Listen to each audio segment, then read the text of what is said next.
Understanding Passive House on the surface and actually building a 50 to 150 unit multifamily Passive House certified project is a whole different beast. Welcome to the Passive House Podcast, brought to you by Passive House Accelerator, a catalyst for zero carbon building. For news, inspiration, and connections from all flavours of Passive House, check out passivehouseaccelerator.com. Sign up to receive regular updates about events, get your questions answered, and contribute to the community dialogue. There's loads of free information for experienced professionals and people just starting out on their Passive House journey. We hope to see you at one of our weekly Passive House Accelerator live webinars. In the meantime, here's this week's Passive House Podcast.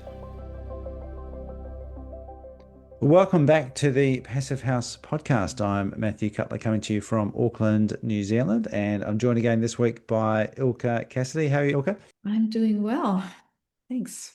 Very good. Well, we've had a couple of great interviews from you recently. We're going to carry on that theme this week, listening to two very inspiring women at New Ecology, ecology.org, which I have to admit I didn't know about until I jumped in and had a look around, doing some fantastic work in and around your part of the world, I believe.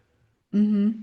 Yeah, so their main office is in Boston, so they have a lot to do with all the changes in Massachusetts right now. Yeah. And then they also have a smaller office in Wilmington and in Baltimore. So that's how I actually got to know them, because I did some presentations with them together to educate some builders and architects in Delaware. Awesome. All right, well, we'll get into that because they do some great work, and you go into some of the projects and some of the details that they are working on at the moment. Before we do, I'd like to do a quick shout out to our supporters and sponsors. So big thanks to our stakeholder partner at Passive House Accelerator, which is NYSERDA, and also our founding sponsors 475 High Performance Building Supply, Ingleby Architecture, Partel, Rockwall, and Zola Windows. Thanks to our champion sponsors Wisse, Cascadia Windows and Doors, Icon Windows and Doors, Intus Windows, LG, Proseco, Source 2050, and Zender. And a very big thanks to Cascadia, who is our sponsor of the week this week, for supporting everything at the Passive House Accelerator, and also Reimagine Buildings Collective. If you haven't jumped in there already, there's a lot going on, almost too much to keep up with. There's so much conversation. There's a forum in there, loads of videos, courses. So yeah, definitely check that out. You can find the links over at Passive House Accelerator. All right, well, Ilka, let's jump in because there's a lot to get through with Marty and Ashley. So enjoy this interview, and we'll be back at the other side.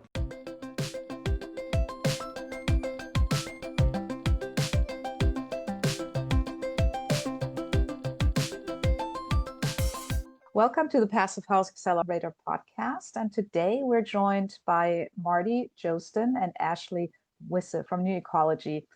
And that is an organization doing some really impactful work at the intersection of building performance, sustainability, and affordable housing. So super interesting. So to start off, for listeners who may not be familiar, what is New Ecology and what's the mission that drives your work? So New Ecology, we're about 26 years old and growing. We started off as a very small organization that was kind of focused on trying to really understand how multifamily properties worked, how they should perform, and how to bring resources to improve that. It kind of quickly grew into an organization with a change of leadership, kind of quickly grew into an organization that was really about implementing work, getting things done in the properties. So a lot of what we do is we have a pretty technical team. We bring our technical expertise to projects, both new construction and significant rehab work that Ashley can talk about, and then kind of existing building rehab work.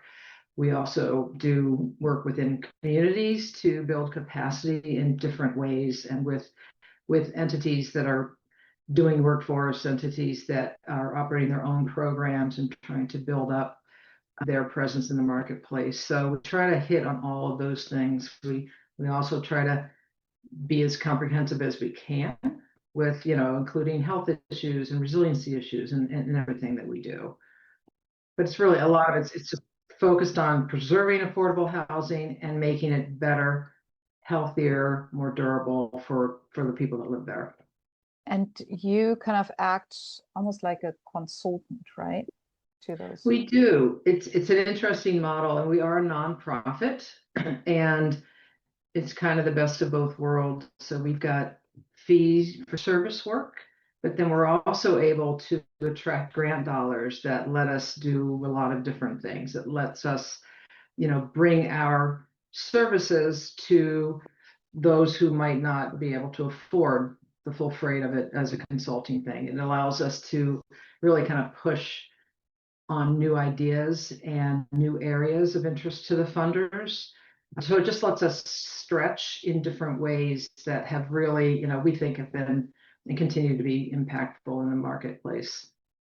Okay, great, thank you. Maybe we'll just stick with you for a moment. Marty, can you tell us a little bit about yourself and your role at New Ecology? Sure. So I have been here for about 17 years now, starting off in a consulting role. Prior to that, I worked as a couple different things, but kind of my own kind of grant writing thing for a while when I had young kids, and then I worked before that as for electric boat in the defense world. I worked for the state of Rhode Island doing a lot of recycling, market development type stuff. And then most recent job before coming to New Ecology was a community focused effort in South Providence, Rhode Island, where we were really trying to create wealth in a distressed part of the city by creating jobs that people could live on, creating ownership within those firms. It was really, really hard work for sure. But since being at New Ecology, I've been, again, in a number of different roles over time. I currently serve as a principal director, which means I help run the company, but I'm also in charge of a division, the Decarbonization Services Division. And that's the engineering team that does all of the audit work for, we again, largely focus on multifamily housing, but not strictly. So any of the audit work we do in buildings, any of the implementation work that's outside of kind of a big project, like through programs, through energy efficiency programs, all that implementation work. We also have a team that does applied research, which is really interesting, where that's an area we attract some grant dollars to really test out the technologies that are coming to the marketplace and try to do the work that helps build confidence in a certain technology by understanding how well it performs, understanding best practices around installation, operation, things like that, and bringing that information to the market. And then we have a projects team, which kind of does a whole bunch of different interesting things, portfolio analysis work. We help with compliance work. We do a lot of that program capacity building work that I mentioned before. We're really trying to integrate decarbonization thinking into other programs that are somehow working with affordable housing preservation, so that we don't miss opportunities that those programs are bringing forth. So it's a nice mix of things. It keeps it interesting. Yeah, it sounds very interesting. I really like, and I think I kind of knew, but not really. You just talked about the research that you do. I mean, that's so important, especially on a larger scale with multifamily, that you know what you are recommending, right? Especially with new technology. It is, and it's not like we're a test site for manufacturers or something like that, but there will be something brought to the marketplace, and it's just not typically vetted well enough, right? Like you're a manufacturer, you're pushing your gadget, and so it's really trying to get the bigger picture understanding of a technology rather than a specific manufacturer's product, to kind of say, here's what you need to know if you're going to make a decision about a certain type of equipment. These are the kinds of things that you need to be aware of. It also oftentimes, and we're trying to do more of this, helps do some of that workforce training so that the plumbers, the HVAC contractors, like they really understand how to install it right the first time and how to service it properly. Yeah, another really, really important aspect of the whole picture. And you also do some educational work, right? In terms of, because I know that's how I actually connected to new ecology a little bit here and there through education, teaching what, for example, passive houses to communities. Yeah, I think that's something that we are growing at the moment. It's part of our workforce development initiative on the green building side, is to really share and get information available to people involved in these projects about Passive House and what that actually means, because understanding Passive House on the surface and actually building a 50 to 150 unit multifamily Passive House certified project is a whole different beast. And the more that people know, the more that they've done, the better those buildings are going to come out, which is our ultimate goal. Yeah. And Ashley, you're actually focusing on Passive House or building science in general, or you're also lead accredited. Yeah, absolutely. So I'm a director in our green building division. So that's the complementary division to Marty's Decarbonization, which focuses mostly on existing buildings. We primarily focus on new construction and or major renovation, adaptive reuse projects where we're applying those certifications or frameworks for the sustainability requirements, be it a code requirement, a QAP requirement, or a rating system. And in an ideal world, we are involved from the very beginning. So starting at schematic design, we really want to get in there, talk to the development team, be there throughout the design to help the architect, the mechanical engineer, make the right decisions, put the right equipment in the building. And then we stay on during construction. We conduct inspections, make sure that we're constructing the building per that design. We do all the testing to make sure that we're meeting all of the applicable requirements of whatever rating system we're using. Most of the time it's Passive House these days. And then after construction, we make sure that we put everything, all the documentation through to get those certifications, and ideally end up with a building that is operating optimally, efficiently, healthily, and providing a safe home for the building occupants. That's great. And I was just looking for there's some impressive data of how many Passive House or FIA certified buildings you have. While you're looking for that, I just want to note that Ashley is the most accredited professional that we have at New Ecology. She's accredited to do almost every single certification that's out there in the marketplace. So it's a great resource for us. I enjoyed taking tests early in my career. That's awesome.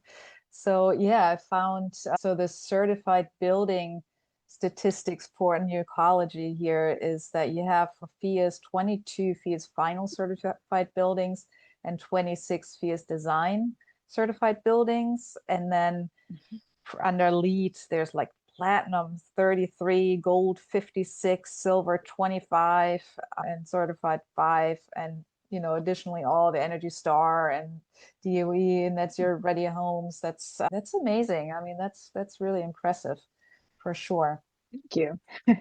Yeah.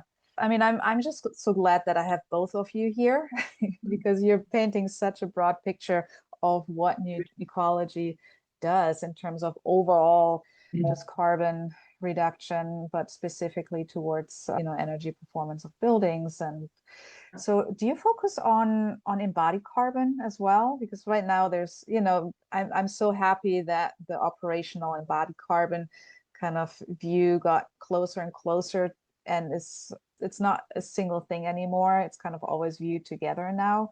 Is that something that you do as well? I think that's something that's becoming a bigger focus as carbon has really become something that can be quantified and understood. And so with the Passive House certifications or the other rating systems that the Green Building Division is looking at, inherently our goal is to reduce embodied carbon, but in the past we haven't necessarily put a number on that. But I think that's changing. The new LEED v5 system requires embodied carbon calculations, and a lot of local municipalities that we work in are considering some sort of requirement of a calculation for both embodied and operational carbon. So understanding those numbers is always the first step, and then reducing is the second step, where you kind of know where you are and where you can go. So I think that's certainly going to become a bigger part of our projects moving forward throughout the state. Yeah. And you have offices in Boston and Wilmington and Baltimore. Is there a difference between the projects that you're working on between those three locations? It's interesting because it's kind of related to the maturity of the marketplace, really. Like, Massachusetts, which is where we started and where we're headquartered, has always been out front on kind of energy efficiency and ACEE's, scorecard and things like that. So they've always had an environment that was both regulatorily and financially supportive of advancing the work. And it's just been, less so, or less, it's like the other markets are following suit, right? They're doing things now and catching up. The work is also different. Like, the requirements are different. They're sometimes lesser. There's more capacity building, I think, that we're doing there now, because there are people that are newer to the marketplace. There are fewer people in those markets as well. So I know we get a lot of comments when we've had people from those markets travel up to a conference they hear, and they're kind of blown away by the number of people that are here working on these issues. So I think that's the difference. So the education's more important, and yeah. So I think we just do a lot more capacity building and kind of demonstration projects there to try to be saying, this is the right way to be building. This is the right way that we should be doing things. Yeah, I would agree with that. And I think there's also a vast difference in just the building typology. What happens in Massachusetts is not what is constructed in Delaware and Maryland. We have much larger multifamily projects up here in Massachusetts, or we have the typical triple decker, whereas down in the mid-Atlantic, they have many more row homes, townhome situations. So it's definitely a different type of construction and a different methodology as well. Yeah, I mean, the very interesting thing about Baltimore, and it's very similar to Philadelphia, where I'm located, is all the row houses, right? And I know that there's definitely some work being done there. I mean, there's just so much potential, especially with the renovation of those, because they are inherently very energy efficient because they're sheer walls, but they mostly need a lot of work, and there's not a lot of space to add any kind of extra insulation, right? Because they're super tight. And like the transaction costs are higher, right? It's a lot harder to get something started because there's all these kind of single family, connections you have to make. So it's more difficult in that way. I think we've been doing a lot of workforce training for sure in that marketplace on how to build in that specific typology. So what talking about training the workforce, which I would like to talk about a little bit more too, but when they come to you, or when you go out to train the workforce, or even talking to developers, what are the biggest misconceptions that are around regarding decarbonization and Passive House or LEED certified buildings? I would say for Passive House, it's getting better, but 5 years ago, the biggest hurdle was people heard Passive House certification and they were like, nope, can't afford that. It's going to cost us so much more. There's no way we can commit to that. And, in Massachusetts, there is the specialized stretch code that does require Passive House. There's also the Mass Save rebates that helps offset some of the costs of Passive House. And I think all of that has helped to allow the market to learn and grow and bring that incremental cost down, so that the change from a typical code building to a Passive House certified building is really not a big cost concern anymore. And so it's really interesting to see that happen. And I hope it can be a lesson to other states and other locations that are considering such a strict requirement. I don't know if Marty, you have thoughts on that as well. Yeah, no, I think you're direct on that. I think for us and the kind of work that we do, like the audit work, et cetera, is there are a lot of utility administered energy efficiency programs out there, right? So those have always been the free audits and the, right? So there, to me, the misperception is that those audits are good enough, and because they're not. And they're not because they're designed around a certain set of measures that program offers, and it doesn't think at all outside the box. That doesn't think at all about connecting, other issues at all, like, the resiliency. Like, it just doesn't devise solutions that are as comprehensive as the way we like to think about things. So that has been something in some of the new markets where, people like the idea of like paying for an ASHRAE level 2 market is kind of like, this is crazy. I can get a free one over here. And it's like, yeah, but apples and oranges, right? And I think the other thing that I've noticed is in states where there are building performance standards, or cities and states, just the whole exercise of planning decarbonization really strategically across your portfolio, and how to do that has been really interesting engagements that we've had with people, but just kind of, again, the learning curve of like, how do they manage their information? How do they use it? How do they think about it?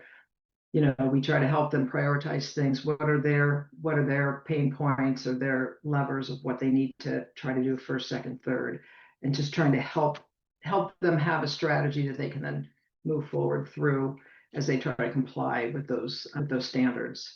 So those are the two big learning areas, I think. Mm-hmm. No, that's super interesting. And I honestly don't know too much about how you create this kind of portfolio. Can you kind of name or talk about an example on what that actually looks like? Yeah, I mean, I can at a high level, because every owner sort of has their own thing. They've got different areas of deferred maintenance that they need to address, or they have different, the standards might drive them to do different things, and they've got their other capital planning needs. So all of that kind of gets factored in. I mean, a lot of it is really tied into their capital needs assessments, which typically they do kind of every 5 years. And that's, a professional comes out and looks at every physical attribute, right? And it includes kind of, it's a conditions assessment, and it's what's the age of their equipment and things like that. So we try to map as closely to their existing processes and ways of thinking as we can. But then we also, in the back of our minds, it's like, okay, but these are the funding sources available at this point in time, and they can change over time. So it's like, let's, we can pull in this funding source now to do this thing that may be a little bit earlier than before. So the funding comes into it, and then they're complying with the specific requirements. I might have you do something a little bit outside of what your CNA might have you do. It's like, okay, I've got to reduce my emissions this much by this date. What are the way, what do I need to do? What are my options for being able to combine these measures in a way they're sequenced in a logical way, but also helps me, hit or exceed those targets. So it's a little bit of a dance of kind of all those factors. Yeah, that makes a lot of sense. Especially, I mean, it's a little hard to really wrap your head around it, right? If you just don't know, if you just don't have that background. I mean, you kind of need someone like you, right? Yeah, I mean, we do try to, I mean, they know their buildings better than anybody, but it's not always as documented as we would like. And that's often the biggest challenge, is really just getting people organized with their information Mm-hmm. To just start that more complex thinking. Yeah. And are there, it sounds like it's probably owners that have, good sized properties, right? Are there like minimal, I don't know, size properties that you basically take on as projects, or do you do whatever comes your way? We used to be, kind of the, I don't know, mid to larger size multifamilies, but we work a lot with owners of scattered site developments, which include single families, or townhouses, and so we pretty much hit the whole spectrum.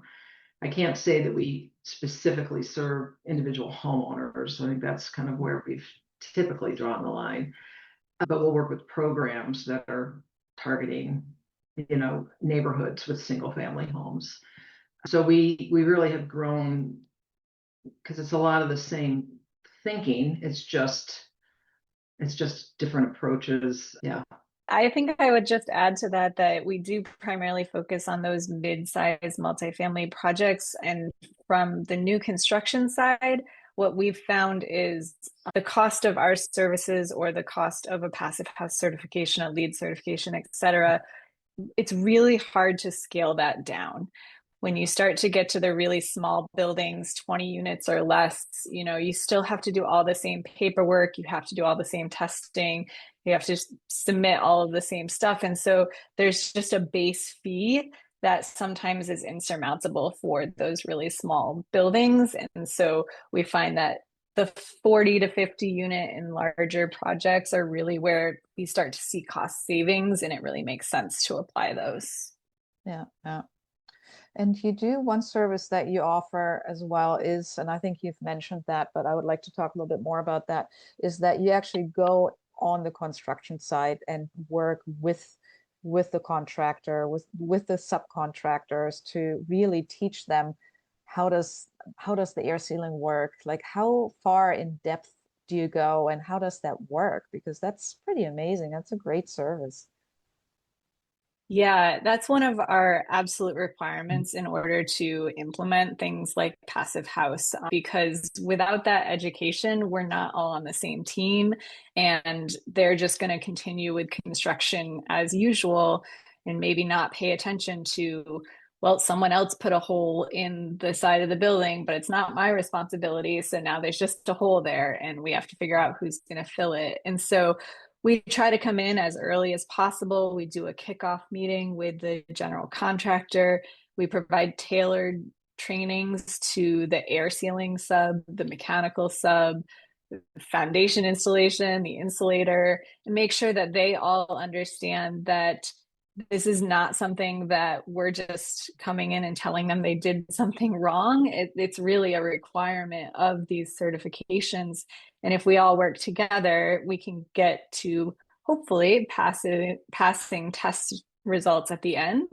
And that's the ultimate goal, right? We don't want to get to the end and have a failure and then have to figure out how do we fix it and who's at fault. And that's never a fun game to play.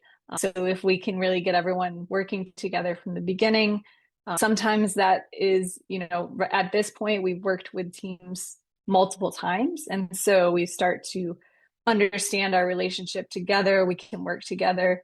But that first time out, we're going there a lot more often, sometimes weekly, just to make sure that everyone is moving forward and not making mistakes that can't be fixed later on. Yeah, so approach is also very interesting because in the typical certification path, you have your energy modeler or your passive house consultant who works a lot of times with the architect early on and gets the projects through design certification. And then there's the rater, right, who does the whole like on-site verification and quality assurance and has to do another HERS or REM rate model. And so it's kind of, from my experience, it's very easy to separate those two and not really talk to each other. And also there's that point in the middle, the on-site piece where, yeah, is it the raters responsibility to find all the mistakes, or should the, passive house consultant have done that? So it's kind of really interesting and easy to miss that intersecting point. So I feel like what you're doing is taking all of that basically out of that relationship and making it one. So do you also do the rating then? You are a passive house consultant, right? So you're getting the buildings through design certification, but then do you also take the second part of actually certification? Yeah, so the green building department includes project managers, most of whom are CPHCs. And then we also have energy raters, most of whom are the passive house verifiers. And we have energy modelers that do the WUFI modeling. So we're really able to do everything in-house and to work together from the beginning. So we involve our verifiers in the plan and spec reviews, so that they can come at it with an eye for constructability and reality and call out issues soon. And then we also have the project manager continuing to be involved throughout the construction process. They're helping review submittals, they're meeting on site with the team, they're meeting with the rater regularly, so that they can bring that design knowledge through to construction and share it with the verifier. So hopefully, as you said, we're kind of closing that gap between design and construction, and ideally making a much smoother process to final certification. Yeah, no, that's great. Overall, and I know that we've talked about cost and implications of passive house and all of that, but overall, you would say that New Ecology operates at the intersection of sustainability and social impact, right? You're trying, or I think it even says on your website that you're trying to address the climate challenges right now and the housing challenges, right? So how do you balance all of this, right? Especially regarding cost, because that's a lot of times the reasoning why people say they can't do certain things, right?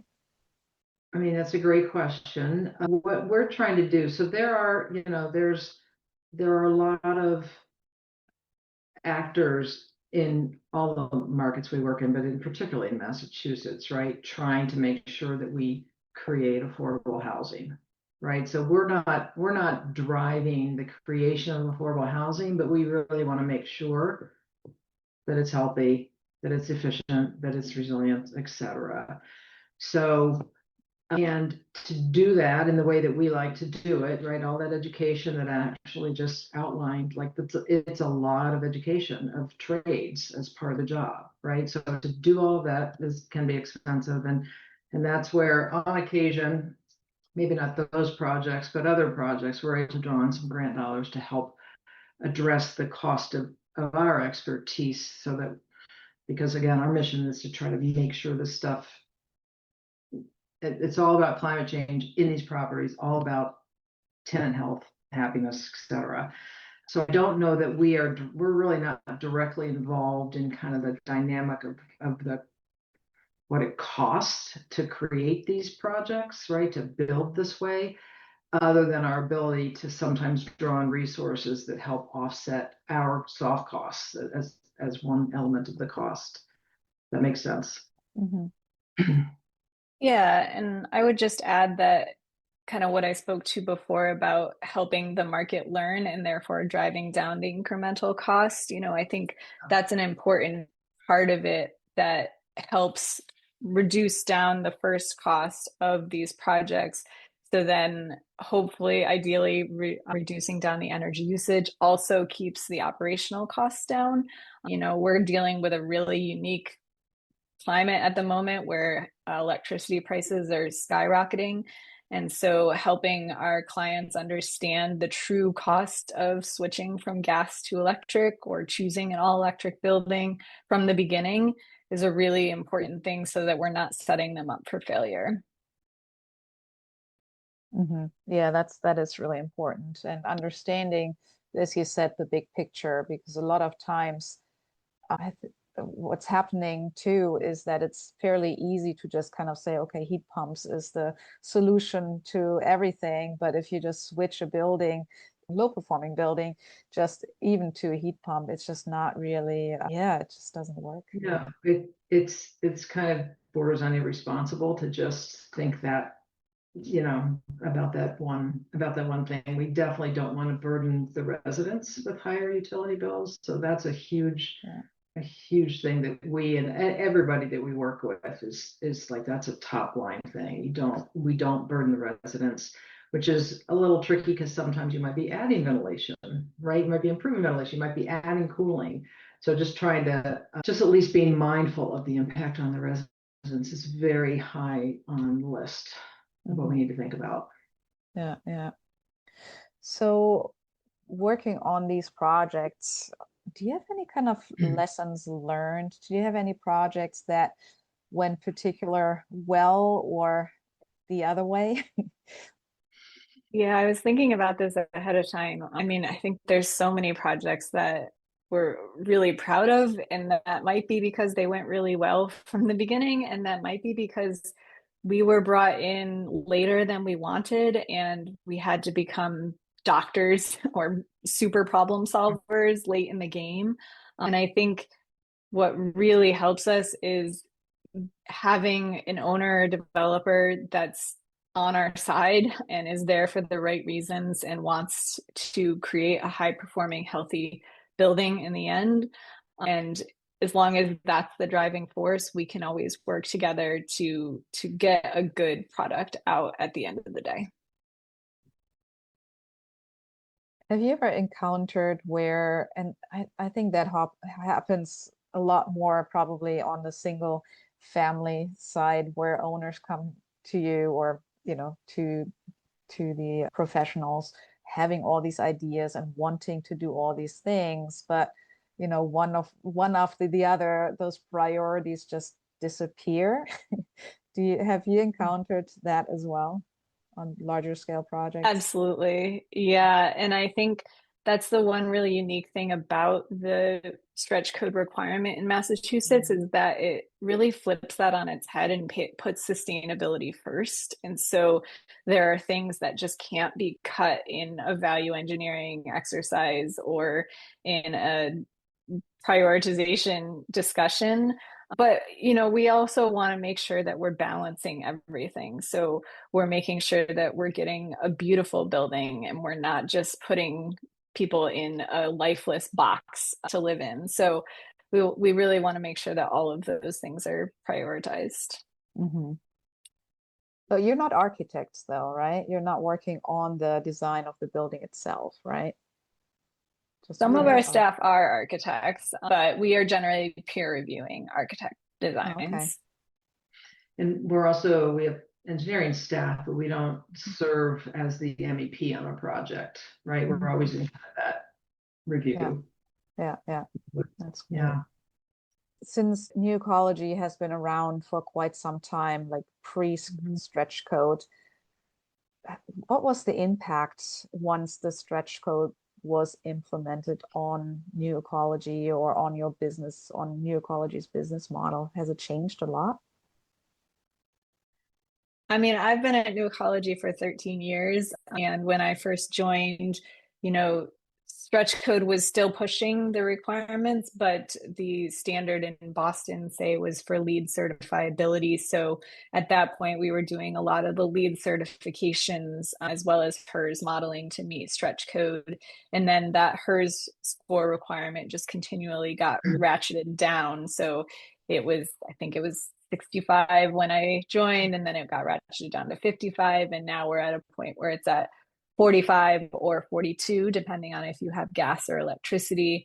And that's in all stretch code areas. And then in the specialized stretch code is where that passive house requirement comes from. And I think it's really interesting because people compare the two and think, oh, passive house must be more difficult. But our passive house projects are landing right in that HERS 40 range. And so I think all of those requirements are going to end up with a great building. Mm-hmm. Have you seen any changes, Marty?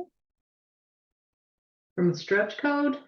No, not directly on our work, I wouldn't say, no. Or just through policy change, right? Because we always kind of talk about how impactful that is. Yeah. So I how mean, has it been changing for you since, ecology has been around to see a lot of the changes? I think we've had very consistent demand and, growing demand. Our staff has certainly grown over that time frame. And a lot of our clients are repeat at the same time. So I think it's people understand the quality of what we're bringing to their projects. Some of the stuff you pointed out earlier about like serving all those roles during a Passive House certification. We don't have a lot of those types of projects that we don't get, like we get them all to pass. Like we're just very skilled at what we do. So I think it's just kind of solidifying our reputation around here about really doing good work and just a huge amount of passion in delivering good projects. Mm-hmm. Okay, great. So then I guess looking into the future now or present, so what kind of innovations, whether technical, financial, or policy driven, are you most excited about right now and, looking forward?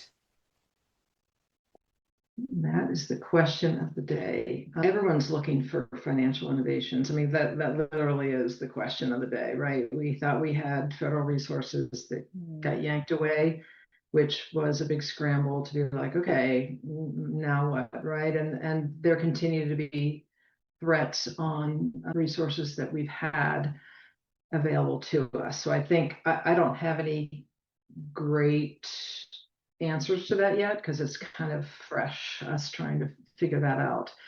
In fact, there are some RFPs out in Massachusetts about like focusing on how do we reduce the cost. Like we're looking for innovative ways to reduce costs, right?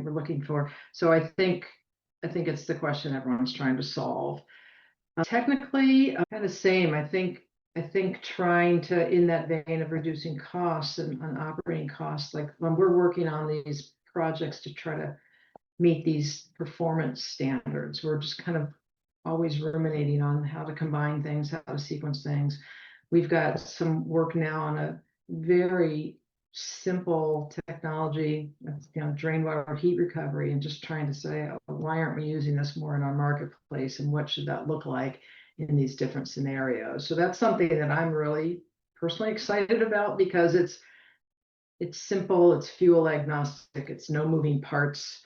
It's, infinitely could become an energy conservation measurement programs. Like I just think we need to figure out those best practices and get them out there. So just those little slices, I think, is the kind of what my team looks at. What are those little incremental gains we can get in different ways? Yeah.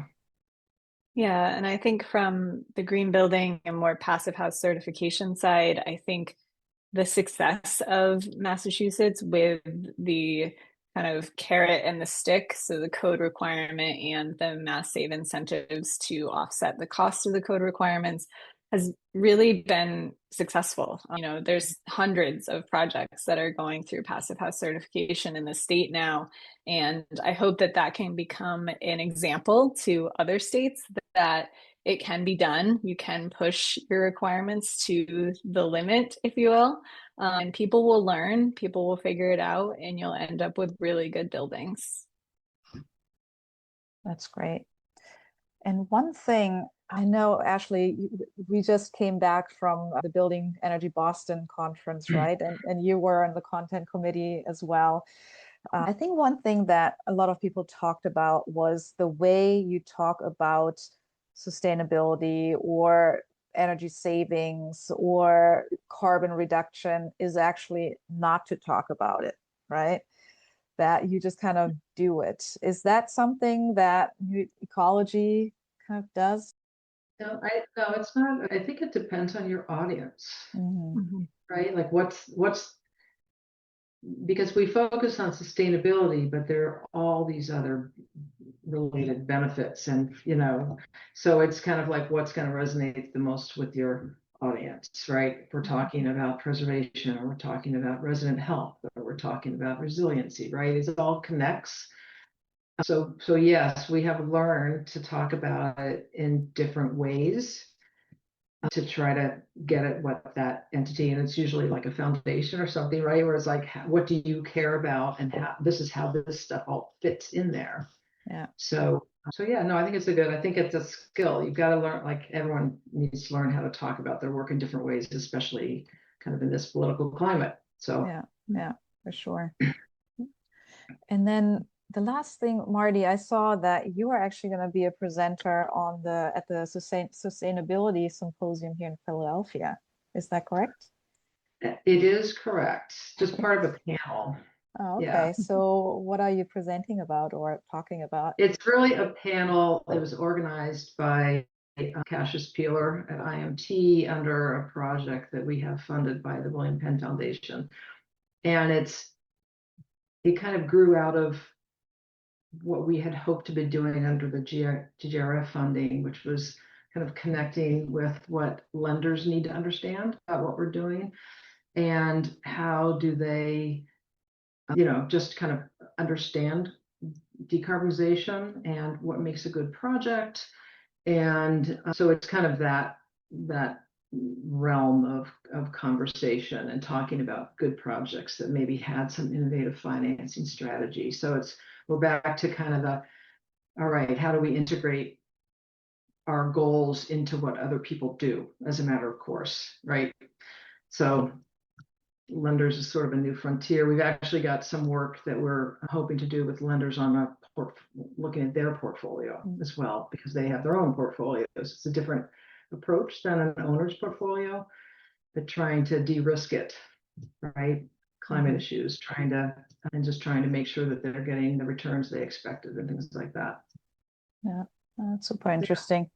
Yeah, the Sustainability Symposium is always a highlight here in Philadelphia of the year. It's always well attended and great presentations. So I just looked through the lineup and saw that your name there. So looking forward to that. We have 3 other presenters too that should also be quite good. Yeah, that's great. So is there anything else that you would like to share with the audience? Keep fighting the fight. That's all there's a lot of pressures on us. I mentioned the political climate, right? There's a lot of pressure to change the way we talk about things, the words we use. I proudly have the word decarbonization in my title. I don't intend to really change that. So like I think we, just stay true to what we're all trying to do, and equity, all of it. So that's what I would just encourage people to keep fighting the fight. Yeah, I agree with that. Great. Well, thank you so much. This was super interesting, and it's just, New Ecology. I've been following their work for quite some time, and I'm just always amazed by what the company does. Well, it's great to hear. And, we're constantly learning from our projects, from our clients, from our peers. So it really is kind of a nice line of work. Like there's just a lot of collegial activity, and it's been great, and we love being a part of it.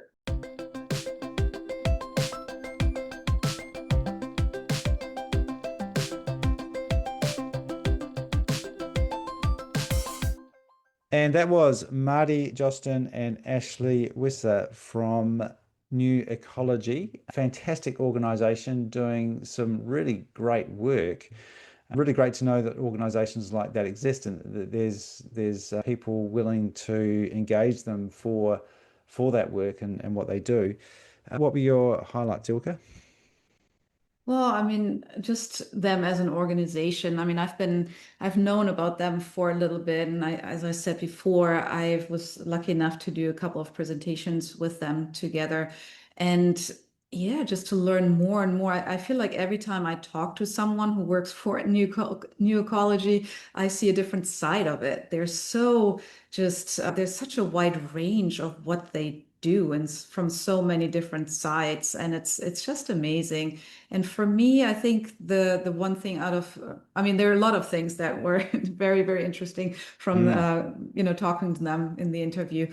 But one thing that I guess I don't know too much about is this whole idea of looking at a portfolio with an investor or a developer and really looking and figuring out, okay, what needs to be done with the buildings that they have and what incentives are available to do this work and when is the best time to do that. So just that foresight, I mean, yeah, you really need to know. You need to be very well-rounded to be able to give advice like that. And yeah, that's just very impressive. Yeah, I mean, certainly when I'm out talking to social housing organizations and people, or even build to rent, anyone who's got an interest in keeping their buildings, resilience often comes up as a topic, and not necessarily from a high performance or even energy efficiency, but they're kind of related because it's things like your moisture and condensation, avoiding those things happening means that the building will stay drier, and that's good for the occupants, but it's also good for the building. And that's one way that really helps sell the idea of investing a little bit more upfront in the design and the construction for a more efficient building, but also a better performing building, because that building is going to last longer and have lower maintenance costs and upkeep. And that can be something that a lot of developers are much more interested in, or a way to justify better design, better building in the first place. It sounds like carbon is becoming more of or is definitely on the agenda as well, and decarbonisation, both upfront and ongoing.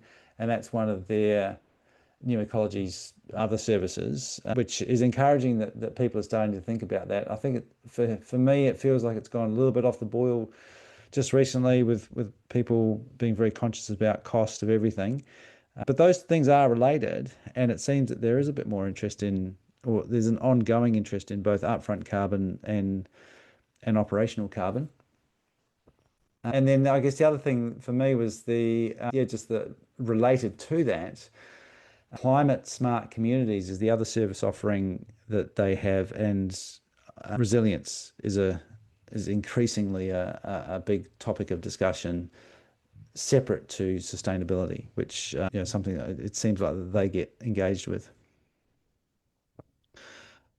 And I just, related to that maintenance issue, that idea of assessing buildings and capital and looking at deferred maintenance, and that's a huge topic here as well. So we've got a lot of buildings which are not well maintained and kind of need quite a lot of work just to bring them up to a reasonable standard, and that's of course a good opportunity to make good changes to those houses as well, and do a bit of a retrofit. So huge amount going on. Great organization. Any final thoughts from you, Ilka? Well, you mentioned resilience, and I think that's also, I mean, as much as they're focused and know about, passive house strategies and implement them as much as possible, but I think they also have this bigger picture of who their clients are, because a lot of those clients, that live in affordable housing, yeah, a lot of those houses or buildings are not great, right? So how do you get through heat wave? Like just getting those buildings to a level where they are resilient to all the weather changes right now, and really drilling down to, okay, what is really needed, and how do we what's the priority here, and how do we go about it? I think it's just really important. Just really also looking at, okay, who lives in these buildings and what do they have to pay, right? If they have very inefficient buildings, and there's this cold wave that we had last winter, I mean, some people can't really pay their bills anymore. So just looking from that perspective of, okay, what's the starting with what's the bare minimum here, what's resilience, and then what is sustainability, and how do we get there, and then having all that knowledge with Passive House principles as a method to get there. It's just, it's again just very impressive how well-rounded the organization, or the people within the organization are. Absolutely. Yeah. Great stuff. All right. Well, thank you for bringing us that interview, Ilka. Really appreciate it. And yeah, it's really great to shine the light on great work that's being done out there. Lots going on. Check out everything that is happening over at Passive House Accelerator, and there you can find links as well to Reimagine Buildings Collective, which has a ton of information, videos, courses, and there's also a lot of ongoing conversation with a great community in there, including a forum and some meetups as well, plus the opportunity to have one-on-one sessions with people. So check that out, passivehouseaccelerator.com. and the Reimagine Buildings Collective. All right. Thank you very much, Ilka. We'll be back again next week on Passive House Podcast.